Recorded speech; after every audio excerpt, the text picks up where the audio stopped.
चलिए, आप सबका स्वागत है हमारे YouTube चैनल पर। जैसा कि हम लोग लगातार करते आ रहे हैं, है ना, ऑब्जेक्टिव के प्रैक्टिस का समझ लो। तो आज है लेसन 3, जिससे क्वेश्चन की संभावना थोड़ा सा बनता है, लेकिन जाहिर सी बात है कि पढ़ना तो बहुत ज़रूरी है ना। तो क्वेश्चन सबसे पहले पेशकश ये रहा कि प्लेटिनम इलेक्ट्रोड को प्रयुक्त करने तनु H2SO4 के विद्युत अपघटन में होने वाली कैथोड अभिक्रिया क्या कहलाता है। ठीक है, हमने उपचयन अपचयन पढ़े होंगे। ऑक्सीकरण को ही उपचयन कहा जाता है, ठीक है। और ऑक्सीकरण और अपचयन यानी कि अवकरण जो दोनों साथ साथ होता है, उस अभिक्रिया को हम रेडॉक्स कहते हैं, जो कि यहाँ पर नहीं होने वाला है। कैथोड पर है, यानी कि यहाँ जो क्रिया होगा वो आपका अपचयन होगा। क्या होगा? आपका अपचयन, यानी कि इसका करेक्ट आंसर बी है। वीडियो में बढ़ने से पहले आपको चैनल को सब्सक्राइब जरूर करना है। उसके बाद रोज़ आपके लिए वीडियो आता रहेगा, है ना। चले आगे। तो स्टार्ट कर दे क्वेश्चन 2। एकदम लॉलीपॉप है, एकदम अच्छा क्वेश्चन। विद्युत अपघटन का उदाहरण है। देखिए, हम बताते हैं विद्युत अपघटन यानी कि दो चीज़ होना चाहिए, धातु अधातु, तब ना टूटेगा। ठीक है, यूरिया बेंजीन ये सब इंजीनी नहीं होने वाला है। सोडियम एसीटेट जो है, आप देख के ऑप्शन मार सकते हैं, क्योंकि इसमें Na जो है पॉजिटिव रहेगा और एसीटेट जो आपका क्या हो जाएगा, निगेटिव रहेगा। चलिए आगे चलते हैं, क्वेश्चन आगे। विद्युत की वह मात्रा जो AgNO3 के घोल में से 108 ग्राम Ag जमा कर सकता है, वो कुछ ही है, तो आपका 1 फैराड है।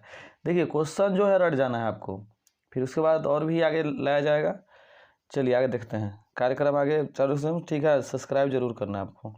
चलिए आगे, कहता है निम्न में से कौन एक अवरोधक है, मतलब कि जो आपको बाधित करे। ठीक है, आपका क्या हमने के सिलिकॉन है। क्या है? सिलिकॉन। ठीक है, समझ में आएगा बात। चलिए, कहता है कि प्लेटिनम इलेक्ट्रॉन को प्रयुक्त करते हुए तनु सल्फ्यूरिक अम्ल का विद्युत अपघटन कराने पर एनोड पर उत्पाद यानी कि एनोड पर कौन प्राप्त होगा। ठीक है, तो यहाँ क्रिया क्या होगा या प्राप्त उत्पाद।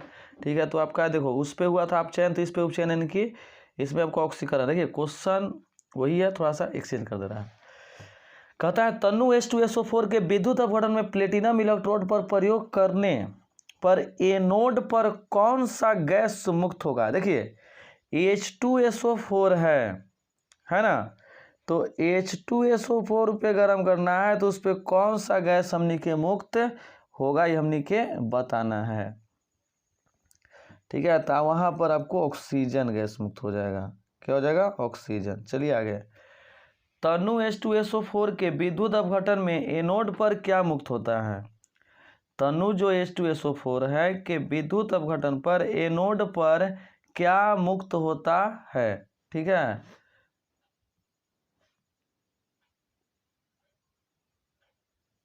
दोनों एक ही क्वेश्चन है। ठीक है, बस खाली उसको लॉन्ग कर दिया, इसको शॉर्ट कर दिया। ठीक है, चलिए आगे। तब सेल EMF पर निर्भर करता है। ठीक है, सही आंसर होगा। तो EMF जो है वो आपको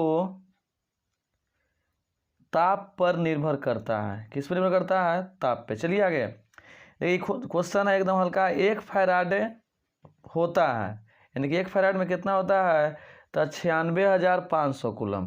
ठीक है, यही सब क्वेश्चन है जो बिहार बोर्ड पकड़ता है। और सब क्वेश्चन है, लेकिन और सब क्वेश्चन जो थोड़ा सा टफ हो जाता है।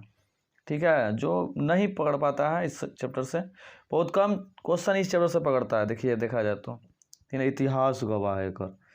चलिए, तो 298 के पर निम्न अर्धसेलों में अभिक्रिया के लिए अपचयन विभव क्या होगा। ठीक है, इसका आंसर आपको चूज करना है। ठीक है, तो आंसर रट जाना है इस सब चैप्टर से। आपको नहीं भी चलेगा तो कोई दिक्कत नहीं, इस चैप्टर से चलेगा।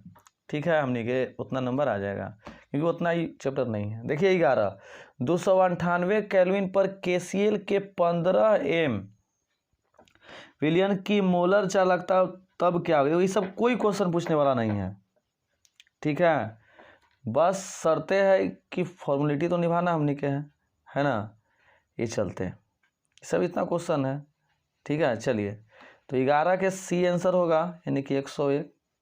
चलिए आगे 12, मोलर चालकता सांद्रण के विलयन के लिए अधिकतम होती है, क्योंकि इसका आंसर 0.001 आएगा, यानी कि जो ऑप्शन दिखाई दे रहा है वो आपका डी है। जितना का होता है न्यूमेरिकल जो भी है, जैसे ही हम लोग आएंगे तो सबसे पहले न्यूमेरिकल ही सोल्व करेंगे हम लोग। ठीक है, तो टेंशन नहीं लेना है, बस कुछ दिन की बात है। उसके बाद जैसे होता है ना, कुछ दिन अंधेरिया है, उसके बाद तो अंजोरिया ही जाएगा, उसी तरह से है, कुछ दिन की बात है। ठीक है, बस तुरंत बोर्ड आ जाएगा, तो आपको न्यूमेरिकल से ही शुरुआत कर देंगे। ठीक है, चलिए 13, जब किसी विद्युत अपघट्ट के जलीय विलयन में जल मिलाया जाता है तो विद्युत अपबद्ध की विशेष चालकता पे क्या परिवर्तन आएगा, यानी कि चालकता पति है। ठीक है, इसका क्या होता है, चालकता पति है, यानी कि ये आंसर हो गया। चलिए आगे, कहता है कि 3 घंटे के लिए एक पाक्षिक तार में 5 एम्पीयर की धारा प्रवाहित की जाती है तो क्या होगा, समझें। चलिए, तो इसका मान क्या होगा, तो 0.01 गुने 10 के पावर 23, यानी कि आंसर सी है। तो ये सब क्वेश्चन देखिएगा 2009 से, तो एक साल भी नहीं पूछा है, लेकिन सिलेबस में थोड़ा सा हमने के ध्यान देना है। ठीक है, कोई क्वेश्चन जो चुनिंदा क्वेश्चन है जो पूछेगा वही आपको ज़्यादा टिकट कर देते हैं। ठीक है, ताकि आपको समझ में आ जाए। कहता है जब 75% दक्षता वाली 12 एम्पीयर को धारा को 3 घंटे के लिए सेल में गुजारा जाता है तो कितनी पातू जमा हो जाएगी, यानी कितने हमको जमा करना, जिसमें जेड का मान ही दे दिया है, इसका सॉल्यूशन किया जाएगा। ठीक है, तो जाहिर सी बात है कि इतना छोटा ही जो स्क्रीन है इस पर तो छोटा होगा नहीं हमने से। ठीक है, इतने बड़े तो इतने में क्या हो जाएगा, जय हिंद जय भारत, है ना। तो आने दीजिए, कहता है चलिए आगे, क्वेश्चन वही फिर है। ठीक है, क्वेश्चन हल्का कर दिया, घुमा दिया। H2SO4 के विद्युत अपघटन मेन रोड पर क्या मुक्त होगा, तो जाहिर सी बात है ऑक्सीजन गैस होगा। ठीक है, जब लेड देखिए, ये सब क्वेश्चन पूछे वाला है, जब लेड संचायक बैटरी अनावेशित होती है तब क्या होता है, यानी कि उस पर कोई चार्ज नहीं रहता है, तो उस स्थिति में लेड सल्फेट बनता है। क्या बनता है, लेड सल्फेट। देखिए ये सब क्वेश्चन पूछेगा, क्वेश्चन मोस्ट VVI सब है। ठीक है, विशिष्ट चालकता की इकाई होती है, बताइए एकदम हूबहू आपको पढ़ावल होगा, निकालल भी होगा ना, ओम इनवर्स और सेंटीमीटर इनवर्स। चले आगे, कहता है किसी पदार्थ की अभिक्रिया की दर निम्नलिखित में किस पर निर्भर करता है, किसी पदार्थ की अभिक्रिया की दर निम्नलिखित में किस पर निर्भर करता है। ठीक है, तो वह सक्रियता द्रव्यमान पर, सक्रियता द्रव्यमान यानी कि मात्रा पर। चलिए आगे, 20, सिल्वर नाइट्रेट के देखो ये क्वेश्चन फिर है, क्वेश्चन रिपीट करल है, जिसका आंसर था 1 फैराड, जो ऑप्शन ए में दे दिया था हमने, इस बार सी में दे दिया। वैद्युत अपघटन की क्रिया में कैथोड पर होता है। ठीक है, तो जाहिर सी बात है कैथोड पर क्या होगा, ठीक है, तो विघटन। चलिए आगे, निम्नलिखित में से कौन सा सेल हाइड्रोजन एवं ऑक्सीजन के रासायनिक ऊर्जा को विद्युत ऊर्जा में बदलता है। ठीक है, ये आपको बताना है। ठीक है, तो आपका सी है ईंधन सेल, कहते ना सबसे अच्छा सेल ईंधन सेल ही है। ठीक है, आने वाला भविष्य में आ जाए। चलिए आगे, कहता है निम्न में से सर्वाधिक ऑक्सीकरण अवस्था, देखो ये क्वेश्चन थोड़ा सा आउट ऑफ सिलेबस है, बताए थे ऑक्सीकरण अवस्था जो सबसे अधिक प्रदर्शित करता है वो आपका तत्व मैग्नीज है, कुछ है मैग्नीज। ठीक है, चलिए निम्नलिखित में कौन द्वितीयक सेल है, लेज और सोज। देखो ये सब जो क्वेश्चन है, ये सब क्वेश्चन आपका VVI है ना। VVI मतलब होता है भूलाल भटकायल होता है ना, इसे हम लोग VVI बोलते हैं, मोस्ट इंपॉर्टेंट है ना वो। चलो, तो निम्नलिखित में कौन जो द्वितीयक सेल है वो का लेड स्टोरेज बैटरी है, क्वेश्चन ये सब VVI है। ठीक है, ध्यान देना। चलिए, किस धातु की आयनन ऊर्जा सबसे कम होती है, तो वो धातु आपका सीजियम है। कौन है आपका, सीजियम है। निम्नलिखित में से कौन लेंथेनाइड अनुचुंबकीय है।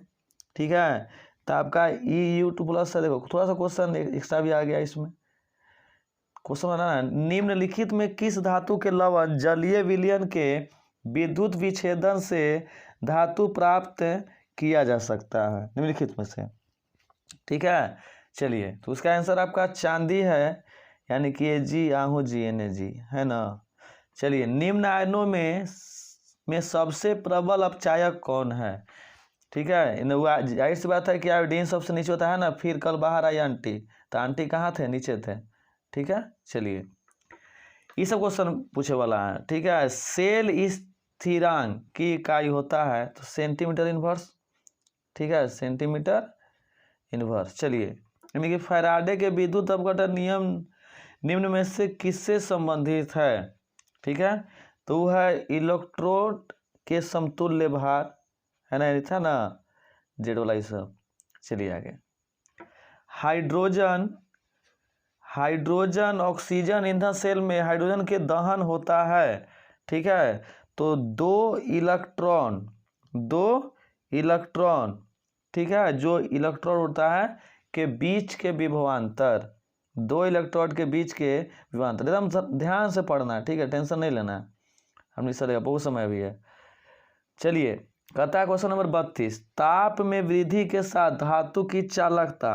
ठीक है, इस बार क्वेश्चन पूछने का इसका चांस है। ठीक है, तो VVI मार लीजिएगा इसको।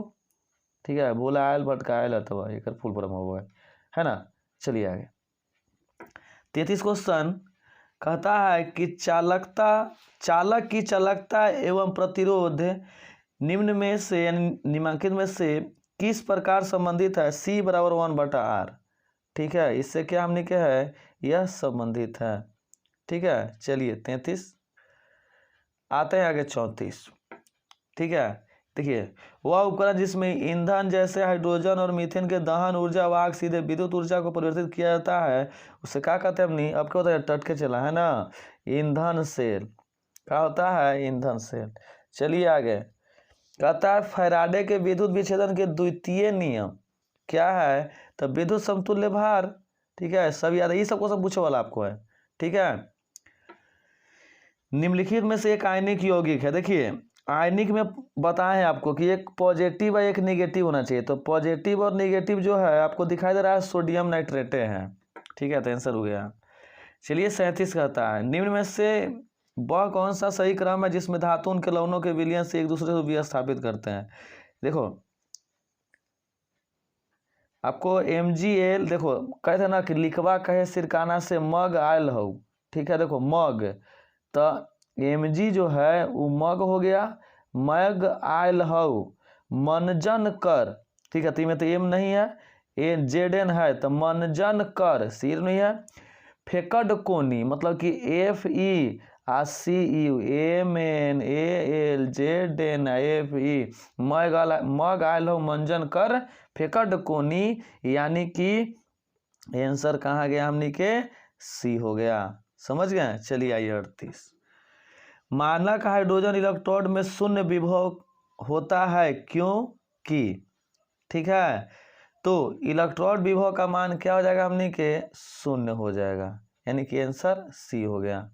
चलिए, इस क्वेश्चन पूछे वाला, सेल में Zn, ठीक है, Zn2+ या Cu2+ या Cu ऋणात्मक का सीमांत होगा। ठीक है, जाहिर सी बात है जिंक है, क्या हमने क्या है? तो जिंक है Zn। चलिए 40, गैल्वेनिक सेल के सेल की सेल अभिक्रिया क्या है? Cu वाला Hg वाला कॉपर त्यागता था। ठीक है, तो आपको आंसर चलाया D। चलिए आगे 41, फ्लोरीन बहुत अच्छा ऑक्सीकारक होता है क्योंकि अपचयन विभव उसका क्या होता है? तो अधिकतम होता है। ठीक है, यानी कि B आ गया।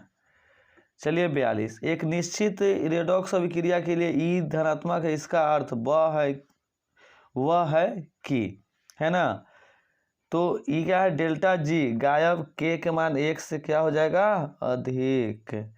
चलिए आगे चलते हैं, 25 डिग्री सेल्सियस पर निम्न साधन से EMF क्या होगा? ठीक है, 0.413, सब रट जाना है हमने के, हमने बिहार के व्यक्ति हैं। 25 डिग्री सेल्सियस पर अभिक्रिया 2H2O फिर ऐसे करल है, ठीक है। कितना होगा तो 10 से 14।